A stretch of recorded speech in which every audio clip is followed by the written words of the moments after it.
20 Desember 2021, Ratu Jati kembali menemani Anda di Live Travel Update.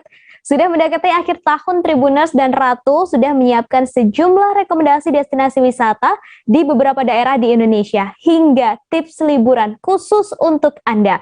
Disampaikan secara langsung bersama reporter kami yang tersebar di berbagai daerah. Inilah Live Travel Update selengkapnya.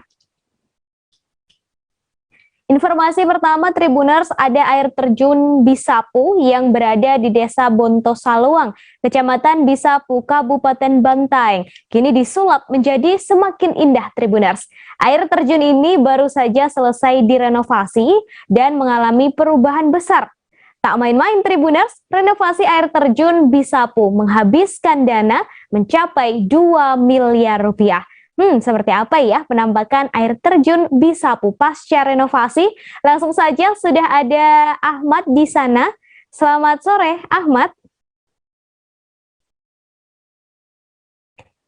Halo Ahmad, selamat sore. Ya, selamat sore. Baik, Ahmad, ini saya ingin tahu sebenarnya seperti apa sih kondisi dari air terjun Bisapu ini sebelum direnovasi dan sekarang setelah direnovasi. Silakan Ahmad. Ya, baik Ratu.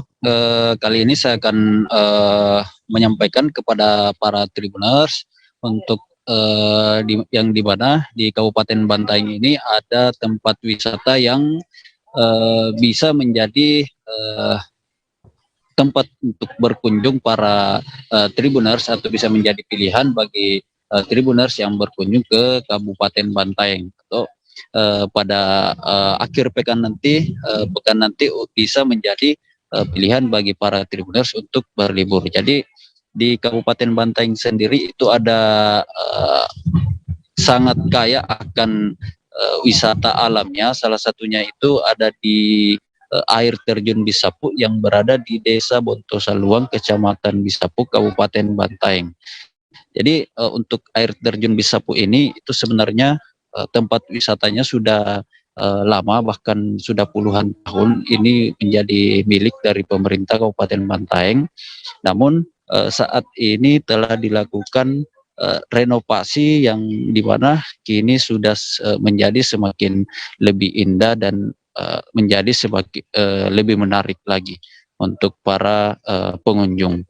Jadi untuk perubahan yang terjadi di air terjun Bisapu ini, Tribuners, itu kita bisa lihat pada bagian depan itu sudah sangat terbuka, yang sebelumnya tertutup karena di bagian depan itu terpasang gerbang yang dimana ada jalur masuk dan jalur untuk keluar, dan di pintu gerbang sendiri ada sebuah loket yang sangat kecil sehingga para pengunjung juga tidak mengetahui bahwa di situ tempat loket yang untuk para pengunjung bisa masuk ke tempat lokasi ini, wisata ini.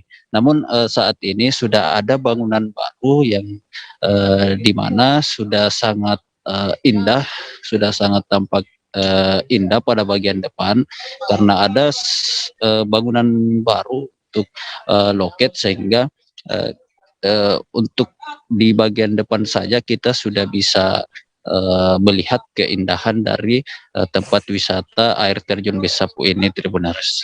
Jadi kemudian untuk di bagian dalam sendiri itu sangat banyak perubahan karena kita ketika sampai di air terjun ini kita bisa melihat menara pandang yang dimana dibuat khusus untuk para pengunjung untuk lebih menikmati pemandangan air terjun Bisapu. Yang kemudian ada juga tempat untuk bersantai yang tepat berada di bawah menara pandang ini, yang dimana kita bisa bersantai di situ sambil menikmati pemandangan air terjun Bisapu. Iya, Ratu. Baik, kemudian untuk renovasi ini memakan biaya yang cukup besar ya, Ahmad. Ada 2 miliar rupiah Iya, begitu untuk renovasi air terjun Bisapu. Kemudian tadi sudah ada sejumlah fasilitas yang juga sudah disampaikan oleh Ahmad. Nah, saya ingin tahu untuk akses menuju ke Bisapu Waterfall atau air terjun Bisapu ini seperti apa? Apakah memang untuk renovasinya ini hanya di dalam wahana atau di dalam destinasi wisata air terjunnya saja atau termasuk akses menuju ke air terjunnya, Ahmad? iya. Untuk akses menuju air terjunnya itu sebenarnya belum dilakukan, belum ada perubahan. Tampak dari pusat kota menuju air terjun ini, jalan sebenarnya masih masih banyak yang berlubang atau rusak, yang saat ini masih perlu dilakukan perbaikan. Namun untuk di lokasi wisata air terjun Bisapu sendiri sudah dilakukan banyak perubahan, dan saat ini juga sedang dikerjakan jembatan, yang dimana jembatan ini akan membuat kita lebih dekat dengan air terjun dan merasakan seperti apa kesejukan air terjun Bisapu ini. Ya, Ratu. Lalu Ahmad, saya penasaran ini tadi disampaikan renovasi begitu ya. Lalu tadi juga barusan disebutkan ada jembatan yang masih dibangun. Apakah ada hal lain yang masih dalam proses renovasi atau memang hanya tinggal jembatan itu saja yang masih dalam proses pembangunan, Ahmad? Ya, untuk saat ini dari beberapa perubahan yang dilakukan, Bisa berkunjung ke Bisapu Waterfall ini ya? ya, meskipun lokasi wisata air terjun ini belum diresmikan oleh pemerintah Kabupaten Bantaeng setelah direnovasi, pengunjung tetap bisa mengunjungi tempat wisata ini, tetap dibuka untuk umum. Namun di lokasi tampak pada weekend kemarin itu masih tampak sepi, mungkin karena mereka belum mengetahui seperti apa perubahan dari air terjun Bisapu ini. Dan nantinya setelah jembatan yang sedang dikerjakan saat ini selesai dikerjakan, itu akan diresmikan oleh Dinas Pariwisata Kabupaten Bantaeng. Baik, baik, terima kasih Ahmad atas informasinya hari ini tentang air terjun Bisapu ya. Untuk Anda bisa mampir ke lokasi ini karena sudah direnovasi Tribuners. Dan tadi Ahmad juga sempat melakukan wawancara dengan seorang pengunjung dari Bisapu Waterfall atau air terjun Bisapu. Nara, berikut liputannya untuk Anda. Ya, bisa disampaikan Kak, bagaimana tanggapannya terkait suasana di air terjun Bisapu? Ya kalau sekarang Kak, kan saya juga baru lagi berkunjung ke sini setelah terakhir mungkin tahun 2016 nih. 16 terakhir lagi, terus kayak kesini lagi sudah banyak perubahan nih. Kayaknya kan sudah ada taman apa segala macam, dulu kan masih kosong Kak. Ya. Sekarang sudah agak indah lah. Dan memang sudah pantas kayaknya untuk jadikan tempat wisata supaya lebih ramai lagi kan orang-orang ke sini. Sudah banyak daya tariknya Kak, beda kayak tahun-tahun kemarin. Ya betul Kak, lebih indah dari beberapa tahun yang lalu. Ini lebih menarik lagi kan pengunjung. Kebetulan saya asli Bantaeng Kak, di Belang, saya tinggal di Belang. Jadi datang ke sini sama siapa saja? Kebetulan sama istri, datang bertemu sama istri. Selanjutnya Tribuners berakhir pekan bersama keluarga dan anak-anak memang selalu menyenangkan ya. Nah, ada sebuah lokasi yang bisa Anda kunjungi jika Anda hendak bepergian membawa anak-anak Tribuners. Taman Satwa Kemuning yang lokasinya berada di Karanganyar, tepatnya di kaki Gunung Lawu. Kabarnya ada beragam satwa di sana dan selengkapnya sudah ada Nia dari Tribun Travel yang sudah terhubung juga bersama kami. Selamat sore, Nia. Sore rekan Ratu. Baik, Nia boleh dijelaskan lokasi tepatnya dari Taman Satwa Kemuning ini?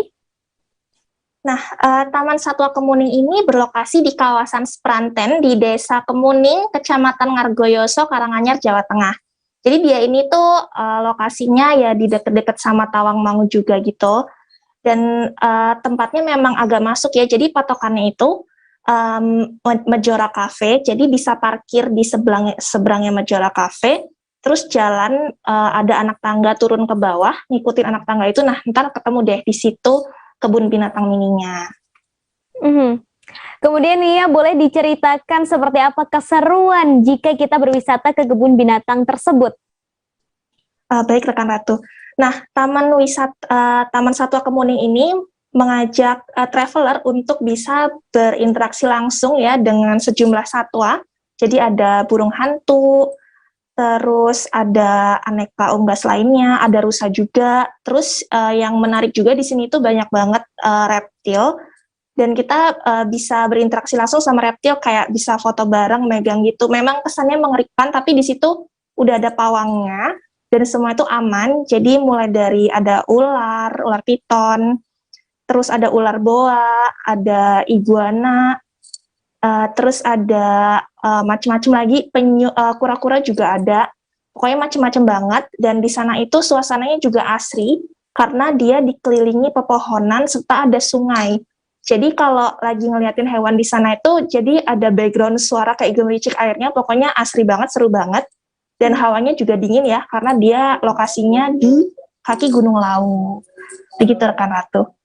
Baik, ini kalau saya lihat cukup menarik karena ada beberapa ular di sana, kemudian tadi juga ada beberapa hewan lainnya begitu ya. Lalu jika ingin berkunjung ke lokasi ini nih ya, untuk jam operasionalnya dari jam berapa sampai jam berapa dan harga tiketnya boleh disebutkan juga? Baik rekan Ratu, jadi Tribuners yang mau wisata ke Taman Satwa Kemuning ini bisa datang setiap hari ya, karena bukanya hari Senin sampai Minggu, sejak pukul 9 pagi hingga sekitar pukul 5 sore. Jadi bisa datang pagi, siang, tapi jangan terlalu sore juga biar nggak kehabisan ya waktunya. Jadi kayak paling lambat jam 3-an lah udah nyampe sana. Jadi seenggaknya bisa spend waktu 2 jam buat main-main sama satwa di sana. Kemudian untuk harga tiket masuknya, ini terjangkau banget, hanya 10 ribuan per orang. Kemudian lagi ada promo nih, dia 15.000 itu harga tiket masuk beserta pakan untuk hewan. Jadi bisa ngasih makan hewan juga dari makanan yang udah tersedia dari sana. Begitu rekan Ratu. Oke, Nia terakhir saya ingin Nia memberikan tips begitu ya untuk Tribuners yang ingin berwisata ke Taman Satwa Kemuning. Ada nggak sih tips-tips khusus gitu dari Nia? Silakan. Baik, jadi karena kalau misalnya mau ke sana sekarang-sekarang ini atau bulan depan ketika masih musim penghujan, jangan lupa untuk sedia payung atau jas hujan karena tentunya wisata bakal lebih asik kalau kita memang udah sedia payung sendiri ya. Kemudian untuk yang ingin berfoto bersama satwa, pastikan sudah ada pawangnya atau penjaganya di sana, jadi jangan langsung mendekat sendiri ya, karena pastinya bakal lebih aman kalau udah ada pawangnya di situ. Sebenarnya mereka juga selalu jaga-jaga di sana sih, tapi yang pastinya traveler, terutama kalau mau foto sama reptil, sama ular gitu ya, pokoknya pastikan dulu udah ada pawangnya di sana yang jagain kita, jadi foto-foto pun bakalan lebih aman. Begitu rekan Ratu. Baik, terima kasih Nia atas informasinya hari ini. Taman Satwa Kemuning Tribuners untuk Anda yang berada di Solo, Karanganyar, dan sekitarnya bisa mampir ke lokasi ini. Terima kasih, Nia. Selanjutnya Tribuners untuk Anda yang berada di Bali dan pecinta makanan bernama rujak. Ada sebuah warung yang pantang banget buat dilewatin. Nama lokasinya adalah Warung Rujak Wareg Denpasar. Lokasinya tentu berada di Denpasar ya, Tribuners. Tepatnya berada di Jalan Tengku Umar, Gang Kertapura 4, nomor 45 Denpasar Barat.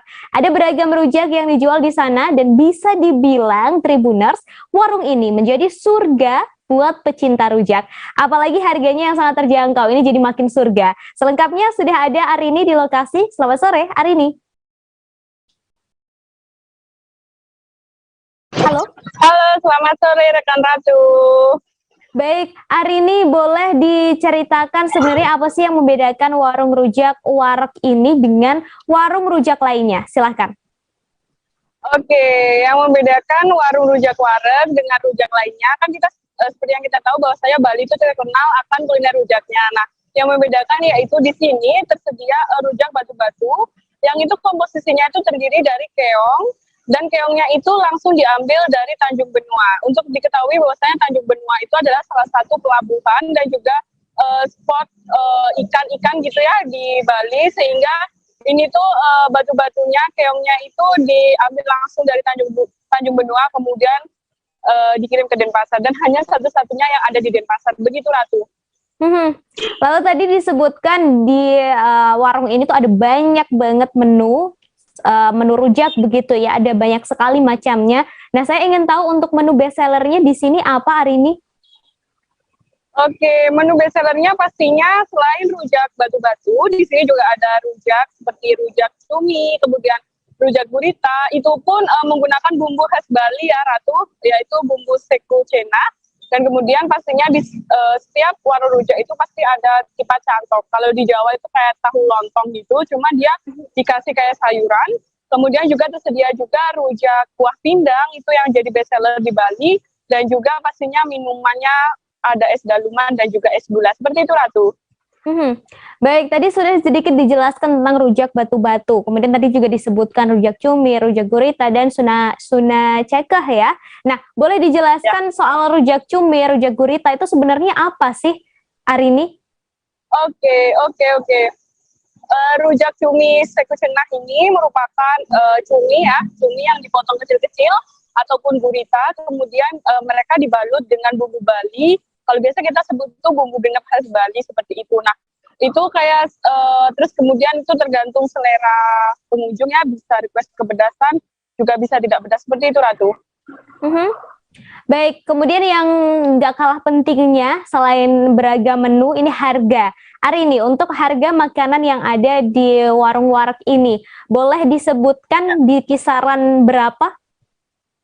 Oke, uniknya di sini biasanya warung rujak itu harganya 10.000, 15.000 seperti itu ya, Ratu. Namun di warung rujak wareg ini semua menunya 7.000, Ratu. Tidak ada yang lebih dari 7.000. Jadi kita bisa kenyang dan juga bisa puas makan di sini.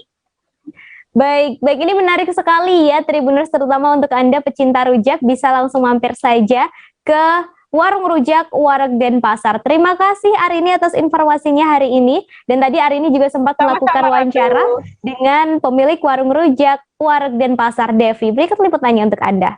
Oke, nama aku Devi. Aku di sini salah satu owner dari Rujak Wareg. Di mana Rujak Wareg ini kita udah buka lumayan 2 tahun kurang lebih. Dan kita di sini juga untuk jam bukanya dari jam 11 siang sampai jam 11 malam. Oke, Kak, bisa dijelasin yang membedakan warung wareg ini sama rujak lainnya itu apa, Kak? Nah, yang membedakan ini untuk karena itu kita ada yang bersalah itu ada rujak batu-batu. Dimana kalau daerah di pasar kan bisa banget nyari, kalau di warung kita ada. Dan mungkin kita juga tersedia untuk di tas Sinecuku, dan batu-batu Sinecuku. Oke, selain menu-menu di atas meja ini ada nggak, Kak, menu lainnya? Nah, selain itu kita juga jual pizza nih, dimana pizza kita start from 15.000. Wah, Murah kan? murah. Untuk anak muda zaman sekarang. Nah, untuk pizzanya sendiri biasanya apa variannya, Kak? Untuk pizza kita ada warna pizza, ada calzone, ada kepiting, ada ayam, ada Hawaii, dan ada margarita. Dan di sini misalnya untuk pizza kita ada salad, seperti itu. Itu harganya start 15.000 ya? Betul. Oke, nih kalau buat Tribuners yang pingin pesen nih, Kak, bisa lewat mana? Nah, untuk pesan kita udah kayak online bisa ada di GrabFood, ada di Gojek, dan untuk pizzanya kita tersedia di Shopee Food. Oke, ini bukanya dari jam berapa, Kak? Kita dari jam 11 siang sampai jam 11 malam. Oke, terima kasih, Kak. Setelah ini Ratu akan mengajak Anda ke Sulawesi Utara, Tribuners. Tapi nanti dulu ya, kita jeda sejenak, jadi tetap bersama kami. Yang tidak berdarah itu biasanya ditandai dengan adanya penyumbatan. Kalau itu penyumbatan di sini mungkin pikirnya tidak ke situ kali ya, tapi kalau di Korea atau di Kamboja itu ada beberapa paper yang saya itu Mas, ya, dulunya tukang koran. Oh gitu ya, tukang koran. Ya, saya baca itu Pak. Tuh kan, pernah baca kan? Ya. Jadi kalau saya jadi tanggal itu udah bersyukur banget. Si anak ini dijadikan sebagai tersangka begitu. Ya, kalau ini kita bicara yang di luar kasus Sebongombo ya. Dengan nama hujan shower, di mana terdapat batas jelas antara daerah hujan dan tidak hujan yang biasanya terjadi pada fase awal mature stage atau tahap bahaya tuh Kang. Jadi mulai artinya terjadinya perlembekan. Nah itu untuk penetrasi akan sulit gitu ya. Dok, saya ini menurut saya memang tidak mudah, bukan urusan tanah diambil. Kalau misalnya Amerika Serikat sekarang, Rasulullah mengatakan dalam sebuah hadis bahwa berpuasa di 6 hari Syawal itu. Oke, apa kabar Bang Arief di sini untuk strateginya? Kalau saya sendiri di Jumit 37 ini yang semalam baru mulai, Apa yang dirasakan Kauser Nisa? Sebenarnya aku nggak ngerasain penangkapan atau penggerbegan atau apapun itu, karena gini loh, posisinya aku kriteria. Jadi kita mengenal disebut dengan stroke yang tidak berdarah dengan stroke yang berdarah. Stroke yang tidak berdarah itu biasanya ditandai dengan adanya penyumbatan. Kalau itu terjadi di sini mungkin pikirnya tidak ke situ kali ya, tapi kalau di Korea atau di Kamboja itu ada beberapa paper yang saya itu Mas, ya dulunya tukang koran. Oh gitu ya, tukang koran. Ya saya baca itu Pak. Tuh kan pernah baca kan? Ya. Jadi kalau saya jadi tangga itu udah bersyukur banget. Kak, si anak ini dijadikan sebagai tersangka begitu? Ya kalau Terima kasih Tribuners, Anda masih di Live Travel Update bersama saya Ratu Sejati. 5 hari lagi menuju perayaan Natal dan 10 hari lagi menuju Tahun Baru.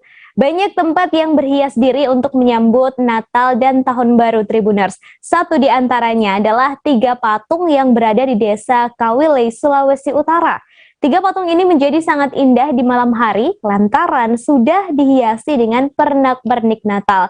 Selengkapnya Tribuners, ada Fistel dari Tribun Manado. Selamat sore Fistel. Halo?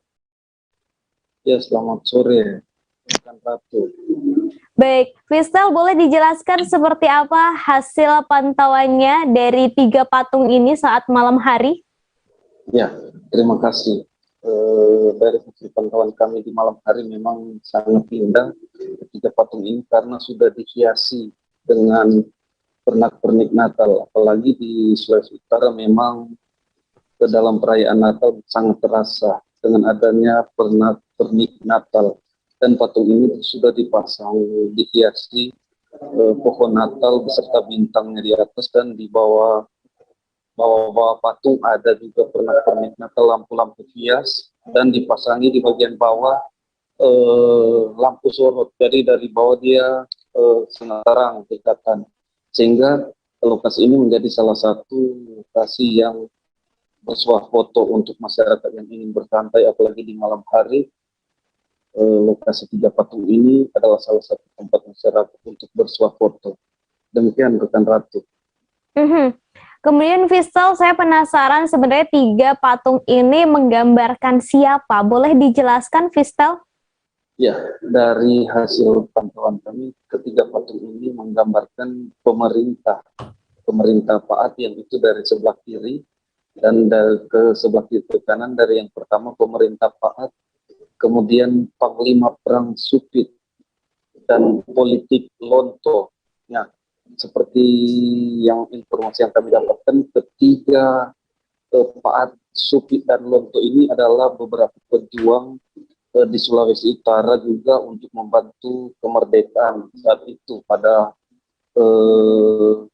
sekitar tahun 45. Ketiganya ini adalah terlibat juga untuk meraih kemerdekaan di Sulawesi Utara. Jadi ketiga nama ini adalah Paat, Supit, dan Lonto. Begitu Ratu. Lalu terakhir Fistel, boleh dijelaskan bagaimana penataan di lokasi tersebut bisa digambarkan? Ya, di lokasi tersebut memang ditata dengan baik, seperti bunga ditata dengan baik, tidak terbongkar, jadi memang ditata dengan baik. Di situ juga ada beberapa gambar-gambar timbul bagaimana pemerintah Paat, Supit, dan Lonto ini waktu masa-masa mereka.